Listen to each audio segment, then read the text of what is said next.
မင်္ဂလာပါခင်ဗျာပူရာတီမှာကျမ်းမယ်ညီညွတ်ပြီးတော့ထမင်းမေစီမဲ့မိုလာဦးငချောက်ဟင်းလေးချက်ပါမယ်ချက်သွန်ဖြူချက်သွန်သည်ဒီမျိုးသီးရောင်သိမ်မို့တို့ကိုထပ်ပြီးတော့ထောင်းထားပါမယ်ပြီးရင်အိုးထဲကိုတတ်စင်ထားတဲ့ငချောက်တွေထပ်ပါမယ်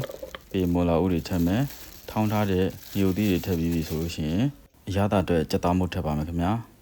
စီးနဲ့ထပ်ပြီးတော့အားလုံးသမသွားအောင်တေချာနေပေးပါမယ်ငချောက်မှာကငံတက်ပါပြီးသားဖြစ်တဲ့အတွက်ကြောင့်မို့လို့တခြားအရာသာထပ်ထက်ဆရာမလို့တော့ပါဘူးခင်ဗျာအားလုံးနေပြီဆိုရင်တော့စားချက်လို့ရပါပြီခင်ဗျာဒီဟင်းလေးကချက်ရတယ်လည်းအရင်ကလွယ်ပါတယ်အခုလိုခဏလေးလုံးချက်ပေးပြီးဆိုရင်ရေထက်ပြီးမိုလာဦးနဲ့ငချောက်တွေကျဲတဲ့အထိကိုဆက်ပြီးချက်ပေးပါမယ်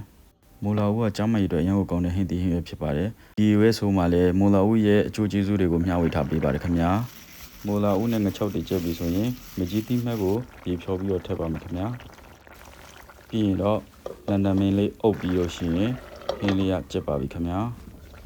ဒီဟင်းလေးကတော့မိုလာဦးရဲ့ချိုးတဲ့ရတာရဲ့ပြီးလို့ရှိရင်ချင်းလေးနဲ့ဆိုတော့အခုလိုပူပြင်းတဲ့ຫນွေရာသီနဲ့လိုက်ဖက်တဲ့ဟင်းလေးတစ်ခွက်ဖြစ်ပါတယ်ခင်ဗျာချက်ရတာလည်းလွယ်ကူရိုးရှင်းတဲ့ဟင်းလေးတစ်ခွက်ဖြစ်တဲ့ကြောင့်မို့လို့အားလုံးပဲလိုက်ချက်စားကြည့်ကြပါဦးခင်ဗျာမိုလာဦးဖြူမှာကျမကြီးနဲ့ညီညွတ်တဲ့အာဟာရဓာတ်တွေအများကြီးပါဝင်ပါတယ်ခင်ဗျာမိုလာဦးဖြူရဲ့ကျမကြီးကျေးဇူးတွေကိုလက်လန်းမိတလောက်မျှဝေပေးလိုက်ပါတယ်စိုးတိကြည့်ပြလို့ကျေးဇူးတင်ပါတယ်ခင်ဗျာနောက်ဗီဒီယိုလည်းဆက်ပြီးတော့ကြည့်ပေးကြပါဦးနော်